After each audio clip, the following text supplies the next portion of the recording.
ఆడిపోతే ఆడ కొడతారు, ఇడికి వచ్చి ఈడ కొడతారు, ఆడిపోతే వాడు వారమైంది పోవట్లే, పుట్టే తట్టుకోలేక జ్వరం వచ్చి పడిపోయినా.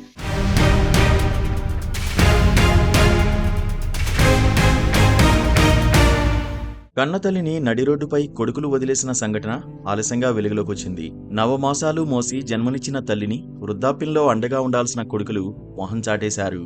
అంతేకాదు ఆమెకు వచ్చిన పెన్షన్ కూడా తీసుకుని కనీసం పట్టించుకోలేదు. మానవత్వానికే మచ్చ తెచ్చే ఈ సంఘటన ప్రకాశం జిల్లా కొమరోలు మండలం వెన్నంపల్లి గ్రామంలో చోటు చేసుకుంది. వెన్నంపల్లి గ్రామానికి చెందిన వెంకటలక్ష్మమ్మకు 75 సంవత్సరాలు. కొన్నేళ్ల క్రితమే ఈమె భర్త మృతి చెందాడు. తర్వాత తన 3 కుమారుల వద్ద ఉంటూ వస్తున్న ఆమెకు వరుసగా చేదు అనుభవాలే ఎదురయ్యాయి. కొడుకులు ఏ రోజు ఈమెను మంచిగా చూసుకున్న పాపాన పోలేదు. ఆస్తులు పంచుకున్నారు కానీ తల్లి ఆలనా పాలనా చూసుకునేందుకు కడుపున పుట్టిన కొడుకులు ముందుకు రాలేదు. పైగా ప్రభుత్వం నుంచి వచ్చే పెన్షన్ డబ్బుల్ని కూడా తీసుకునేవారు. పెన్షన్ డబ్బులు తీసుకున్న తర్వాత ఆమెను మళ్లీ పాత ఇంటి దగ్గరే వదిలేసి వెళ్తున్నారు. గత కొద్ది రోజులుగా ఇదే రిపీట్ అవుతోంది. 75 ఏళ్ల వయసులో కనీసం సొంత పనులు కూడా చేసుకోలేని దుస్థితిలో ఉంది వృద్ధురాలు. కన్నవారు కాదనుకోవడమే కాక చేతికి వచ్చే పెన్షన్ డబ్బులు తీసుకుంటున్నారు.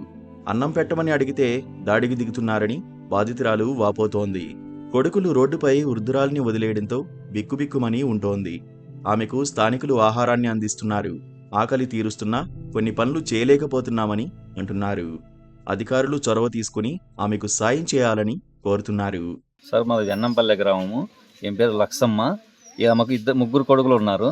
ఈమె ఇప్పుడు సంవత్సరం 1 ఇయర్ లోపల నుంచి ఈమె పింఛన్ తీసుకొని అన్నం పెట్టకుండా ఆమెను కొట్టి, పింఛన్ తీసుకున్న తర్వాత కొట్టి మళ్ళీ 10 రోజులు తీసుకొచ్చి వెన్నంపల్లి ఇక్కడ పడేసిపోతుంటారు. బయట ఉంది, ఈమెకి ఇల్లు పడిపోయింది లేదు.